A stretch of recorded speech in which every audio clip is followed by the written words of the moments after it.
సీనారు రాజైన అమ్రాపేలు, ఎల్లాసరు రాజైన అరియోకు, ఏలాము రాజైన కదెల్లారోము, గోయుల రాజైన తిదాలు అనే వారి రోజుల్లో వారు సొదొమ రాజైన బెరాతో, గొమొర రాజైన బెత్షాతో, హద్మా రాజైన హినాబుతో, షెబోయిల రాజైన ఎమేలికుతో, షోయర్ అనే బేల రాజుతో యుద్ధం చేశారు. సోదరీ సోదరులారా, ఇది చరిత్రాత్మకమైన యుద్ధంతం. తూర్పు నుంచి వచ్చిన రాజులు సొదొమ గొమొర రాజులను యుద్ధంలో ఓడించారు. ఈ యుద్ధం జరిగినట్లు సమకాలీన చరిత్రలో దాఖలా కనబడుతూ ఉంది. అంతకుముందు యుద్ధాలు జరిగాయో లేదో మనకు చెప్పబడలేదు. కానీ ఈ యుద్ధంలో లోతు ఖైదీగా శత్రువుల చేతికి చిక్కినందుచేత ఇక్కడ ఈ విషయం ప్రస్తావించడం జరిగింది. వీరందరూ ఉప్పు సముద్రమైన సిద్దీము లోయలో ఏకముగా కూడి 12 సంవత్సరాలు కదెర్లామయోకు లోబడి 13వ సంవత్సరాన తిరుగుబాటు చేశారు. గనుకనే యుద్ధం ప్రకటించడం జరిగింది. తూర్పు రాజ్యాలకు సొదొమ గొమొర రాజులు సామంతులు. వీరి తిరుగుబాటును అణచటానికే యుద్ధం చేశారు. మృత సముద్రానికి దిగువన ఉన్న మైదానమందున్న ఈ రాజులను తూర్పు రాజులు గెలిచారు. అబ్రహాము సోదరుని కుమారుడైన లోతు సొదొమలో కాపురం ఉన్నాడు గనుక అతని ఆస్తిని కూడా పట్టుకొని పోయారు. శత్రువు చేతిలో యుద్ధ ఖైదీ అయ్యాడు లోతు. సొదొమ గొమొర రాజులు సిద్దీము లోయలో పడిపోయారు. శేషించిన వారు కొండలలోకి పారిపోయారు. లోతు సొదొమలో కాపురం ఉన్నాడు. తన సోదరుని కొడుకు ఆపదలో ఉన్నాడని అబ్రాముకు తెలియగానే అతడు చర్య తీసుకున్నాడు. తప్పించుకున్న ఒకడు వచ్చి హెబ్రీయుడైన అబ్రాముకు ఈ వార్త అందించాడు. అప్పుడు అబ్రాము ఏలోను వనములో ఉన్నాడు. అది ఒక అమ్మోరీయుని వనం. ఆ అమ్మోరీయుని పేరు మమ్రే. ఎస్కోలు, ఆనేరు అనే వారికి ఈ మమ్రే సోదరుడే. వీరు అబ్రాముతో నిబంధన చేసుకున్నవారు. ఈ తూర్పు రాజులు యుద్ధంలో గెలిచి యుద్ధ ఖైదీలను తీసుకుని ఉత్తర దిశగా కదిలి వెళ్లారు. మృత సముద్రానికి పడమటి దిశ తిరిగారు. ఈ ప్రదేశం అబ్రహాము ఉన్న చోటికి దగ్గరే. హెబ్రోను మమ్రేలో అబ్రాము కాపురము ఉన్నాడు. వార్త అందగానే అబ్రాము లోతును విడిపించుకునే ప్రయత్నంలో శత్రువును ఎదుర్కొన్నాడు. తనతో నిబంధన చేసుకున్న వారితో కలిసి శత్రుమూకను తారసిల్లాడు. అబ్రాముతో కొందరు యోధులు ఉన్నారు. అందరూ కలిసికట్టుగా దండెత్తారు. వారి మధ్య నిబంధన ఇదే: శత్రువు ముట్టడిస్తే వీరంతా అబ్రహాము పక్షాన నిలిచి పోరాడాలి. అబ్రాము తన సోదరుని కొడుకు చెరపట్టబడ్డాడని విని తన ఇంట పుట్టి అలవర్చబడిన 318 మందిని ఎంటబెట్టుకుని దానుమట్టుకు ఆ రాజులను తరిమేశాడు. దీన్ని బట్టి అబ్రాము తాహత్తు ఎలాంటిదో గ్రహించగలం. అబ్రాముకు 318 మంది సేవకులు ఉన్నారు అంటే అది మామూలు విషయము కాదు. ఆయుధాలకు అలవాటు పడిన వారే 318 అంటే ఇంకా స్త్రీలు, వారి పిల్ల జల్ల ఎందరున్నారో. ఇంత బలగం అబ్రాముకు ఉన్నది అంటే అతని ఆస్తిపాస్తులు ఏ స్థాయిలో ఉన్నాయో మనం ఇట్టే గ్రహించగలం. దాను వరకు శత్రువులను తరిమి కొట్టాడు. దాను ఉత్తరాన ఉంది. రాత్రివేళ అతడు అతని దాసులు వారికి ఎదురుగా మొనలు తీర్చి వారిని కొట్టి దమస్కునకు ఎడమతట్టు ఉన్న హోబా మట్టుకు తరిమేశారు. సైన్యాన్ని 2 గుంపులుగా విభజించి శత్రువులను ఎడాపెడా కొట్టారు. అరణ్యంలో పడి శత్రువులు చెల్లాచెదరుగా పారిపోయారు. వారు కొల్లగొట్టుక వచ్చినదంతా యుద్ధ ఖైదీలతో సహా విడిచిపెట్టి పారిపోయారు. ఆస్తి యావత్తు తిరిగి తెచ్చి తన సోదరుని కొడుకైన లోతును, అతని ఆస్తిని, స్త్రీలను, ప్రజలను తిరిగి తెచ్చాడు. శత్రువులు స్త్రీలను బానిసలుగా తీసుకుని వెళ్తున్నారు. అబ్రహాము ఎందుకు ఈ యుద్ధంలోకి దిగాడు? తన సోదరుని కుమారుడైన లోతు కోసం ఇదంతా చేయవలసి వచ్చింది. జరిగిన యుద్ధాల గురించి మాత్రమే బైబిల్ చెప్పదు. అబ్రాహాము జీవితంలో ఇదొక ఘట్టం గనుక ఈ సంగతి రాశారు అంతే. అతడు కదొర్లాయోమును అతనితో కూడా ఉన్న రాజులను ఓడించి తిరిగి వచ్చినప్పుడు సొదొమ రాజు అబ్రాముకు ఎదురు వెళ్ళాడు. రాజు లోయ అనే షావే లోయ వరకు వచ్చాడు. సొదొమ రాజు అబ్రామును కలుసుకునేందుకు వచ్చాడు. సొదొమ రాజు అబ్రాముకు గొప్ప శోధన తెచ్చిపెట్టబోతున్నాడు. ఈ సందర్భంలో ఒక కొత్త మనిషి వస్తున్నాడు. అది అబ్రాముకు ఎంతో మేలు. ఎవరి అపురూప వ్యక్తి? షాలేము రాజైన మెల్కీషెదెకు రొట్టె ద్రాక్షారసము తెచ్చాడు. అతడు సర్వోన్నతుడైన దేవునికి యాజకుడు. అప్పుడతడు అబ్రహామును ఆశీర్వదిస్తూ అన్నాడు, ఆకాశానికి భూమికి సృష్టికర్త సర్వోన్నతుడు అయిన దేవుని వలన అబ్రాము నీవు ఆశీర్వదించబడుదువుగాక. అప్పుడు అబ్రాము అన్నింటిలో ఇతనికి 10వ వంతు ఇచ్చాడు. ఈ అపురూపమైన వ్యక్తి ఎవరు? ఎక్కడి నుంచి వచ్చాడు? ఉన్నట్టుండి అకస్మాత్తుగా కనిపించి హఠాత్తుగా అదృశ్యమైన ఈ మార్మిక వ్యక్తి ఎవరు? ఎక్కడి నుంచి వచ్చాడు? ఎక్కడికి వెళ్ళాడు? ఈయన పని ఎలాంటిది? రొట్టె ద్రాక్షారసము అందించి ఆ ఫలానా అదృశ్యమైపోయాడేంటి? అతడు షాలేము రాజు, సర్వోన్నతుని దేవుని యాజకుడు. అది సరే, ఈయనకు సర్వోన్నతుడైన దేవుడు ఎలా తెలుసు? ఏల్ ఎలోహిం, సర్వోన్నతుడు అని యెహోవాను గురించి ఈయనకు ఎలా తెలుసు? భూమి ఆకాశాలను సృజించిన సజీవ దేవుడు, ఆదికాండంలోని 1వ అధ్యాయంలోని దేవుడు, నోవహుకు అనోకుకు ఆయనే దేవుడు. దేవుళ్లలో ఒక్కడు కాదు, ఏకైక దేవుడు. ఆయనేమి ఒకానొక స్థానిక దేవుడు కాదు, దేవుడు ఒక్కడే, ఏక దైవ ప్రత్యక్షం. మొదటిది, మానవుని పతనానంతరం బహుదేవ భావన మొదలయ్యింది. రాను రాను రోమాపత్రిక 1వ అధ్యాయము 21వ వచనంలో చెప్పబడిన రీతిగా వారు దేవుణ్ణి ఎరిగి ఉండి కూడా ఆయనను దేవునిగా మహిమపరచలేదు, కృతజ్ఞతాస్తుతులు అర్పించనూ లేదు గాని తమ వాదముల యందు వ్యర్థులైపోయారు. సృష్టికర్తను మరచి సృష్టమును పూజించారు. ఇదో విచిత్ర సంఘటన. అబ్రాహాము కాలంలోనే లోకం మొత్తానికి ఒకే ఒక యాజకుడు మనకు పరిచయం అవుతున్నాడు. సత్య సజీవ దేవుని ప్రత్యక్షం ఇతనికి ఉంది. సజీవ సత్య దేవునికి అతడు యాజకుడు. అబ్రాముకు ప్రభురాత్రి భోజన సంస్కారాన్ని ఇస్తున్నాడు. మెల్కీసెదెకు జ్ఞానం ఎంతో విస్తృతమైంది.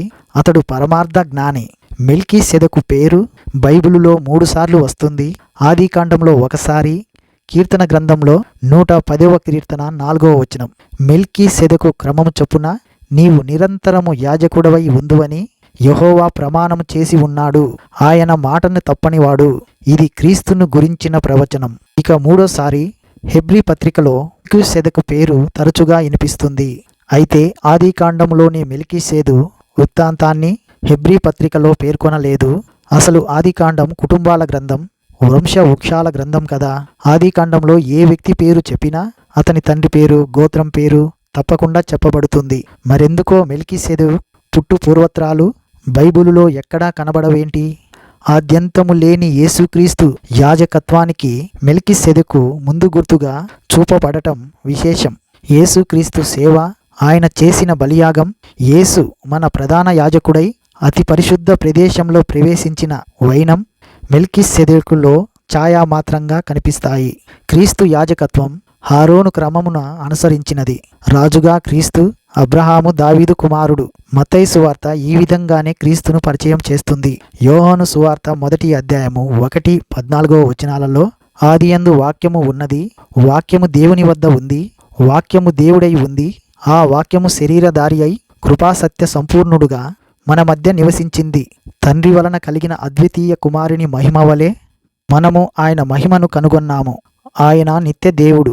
ఆయన అల్ఫా ఒమేగా. సృష్టి దృశ్య ఆయన ఆదికి అంతానికి అతీతుడు. పరలోక మహిమ నుండి వచ్చాడు. వాక్యం శరీరం ధరించింది. మనము ఆయన మహిమను చూశాము.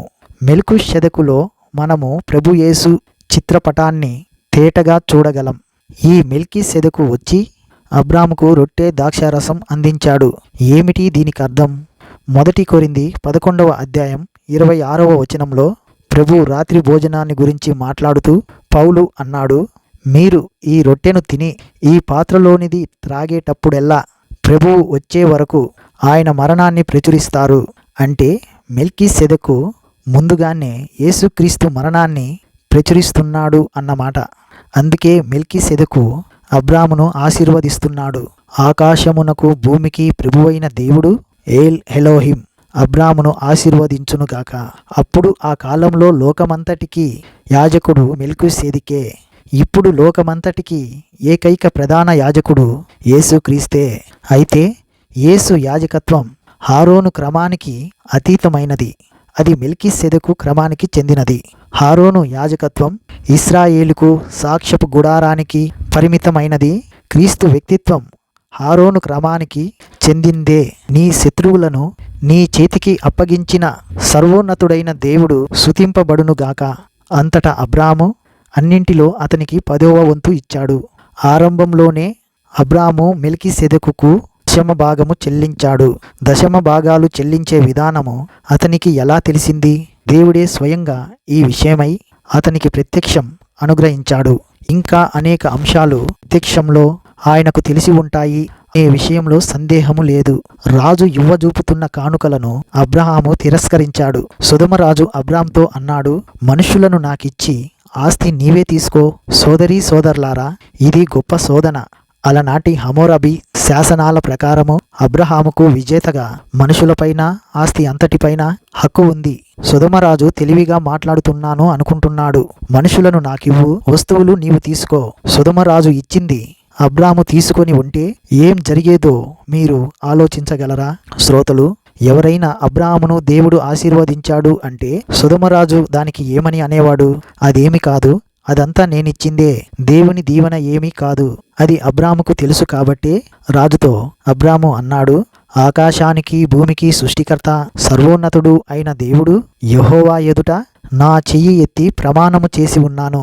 ఒక్క నూలు పోగైనా చెప్పుల వారైనా నీ వాటిలో ఏదైనా నేను తీసుకోను. నేనే అబ్రామును ధనవంతునిగా చేశాను అని నీవు చెప్పగలవు. ఇది నాకు వద్దు. అంతకు ముందే మెల్కీసెదెకు ఆశీర్వదించాడు, వెళ్ళాడు. ఇదే ప్రభావం అబ్రహాము తీర్మానం మీద పనిచేసింది. అసలు అబ్రాము మెల్కీసెదెకును కలుసుకోవడం ఎంతో మంచిదైంది. రాబోయే శోధనల నుండి తప్పించుకునే మార్గం కూడా దేవుడు సిద్ధపరిచి ఉంచుతాడు.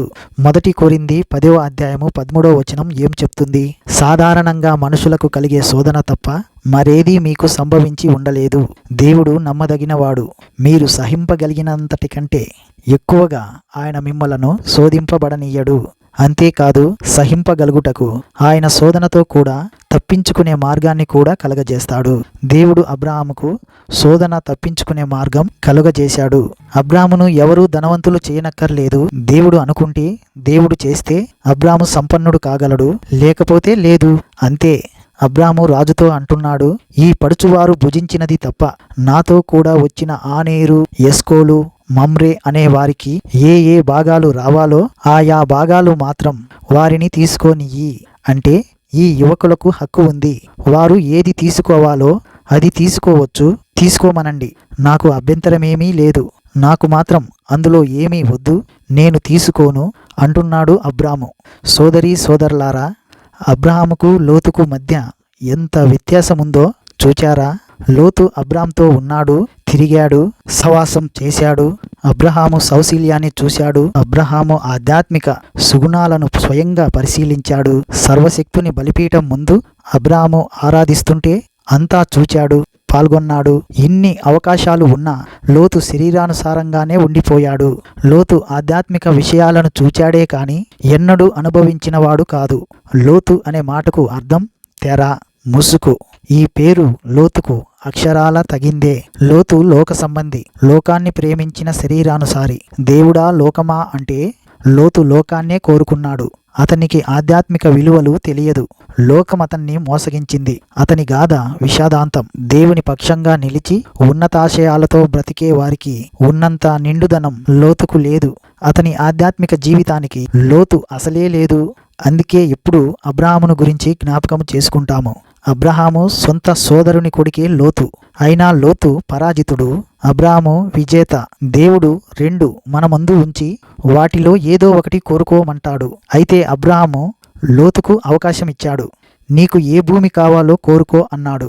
లోతు పేరాశాపరుడు, సొదొమ ప్రాంతాన్ని కోరుకున్నాడు. అబ్రాహాము నిస్వార్థ వైఖరి, అది అతనికి లాభము క్షేమము. లోతు వైఖరి నష్టము ప్రమాదము. సోదరుడా సోదరి, నీ సౌశీల్యానికి పరీక్ష. నీవు ఏది కోరుకుంటావు? ప్రభు సేవ, సంఘ సహవాసము కోరుకుంటే నీకు మంచి సౌశీల్యము ఉన్నట్లు. తాగుడు, దొంగతనం, అబద్ధం, మోసం మనిషి తీర్మానానికి తగిన వ్యాసంగాలు కావు. జీవితంలో బొత్తిగా విలువలేనివి ఎందుకు కోరుకోవాలి? ఫలాన్ని బట్టి చెట్టు ఎలాంటిదో తెలుసుకుంటాము. సొదొమకు దగ్గరగా గుడారము వేసుకున్నాడు. నెమ్మదిగా సొదొమ కేంద్రానికి లాగివేయబడ్డాడు. పగటికి రాత్రికి మధ్య సంధ్యావేళ, వెలుగుకు చీకటికి మధ్య రేఖ. అలాగే మన జీవితాల్లో కూడా మంచికి చెడుగుకు మధ్య రేఖ ఉంది. సంధ్యా సమయంలో నిలవకూడదు, ఒక్కడుగు వెంట్రుకంత వాసి అంతే. చీకట్లేకి పూర్తిగా వెళ్ళిపోతాడు మనిషి. లోతు సొదొమకు దగ్గరగా గుడారము వేసుకుని గొప్ప పొరపాటు చేశాడు.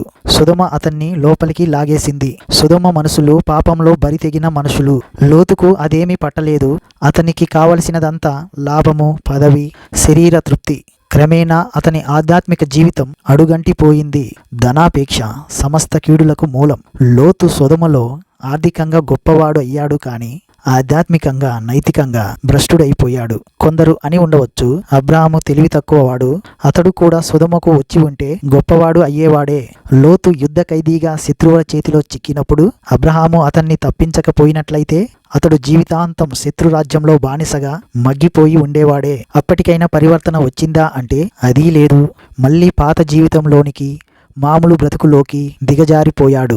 ఎప్పటికాలిట్టిట్టే. సోదరా సోదరి, అబ్రహాము ఆత్మ సంబంధి, లోతు శరీరానుసారి. అబ్రహాము లాంటి విశ్వాసం అలవర్చుకుందాము. లోతు మనస్తత్వాన్ని వదులుకుందాము. యెషయా 55వ అధ్యాయము 7వ వచనంతో ఈ సందేశం ముగిస్తాను. భక్తిహీనులు తమ మార్గాన్ని విడవాలి, దుష్టులు తమ తలంపులను మానాలి. వారు దేవుని వైపు తిరిగిన ఎడల వారి యందు ఆయన జాలిపడతాడు. వారు మన దేవుని వైపు తిరిగితే ఆయన బహుగా జాలిపడతాడు. దేవుడు మిమ్మలను సమృద్ధిగా దీవించునుగాక.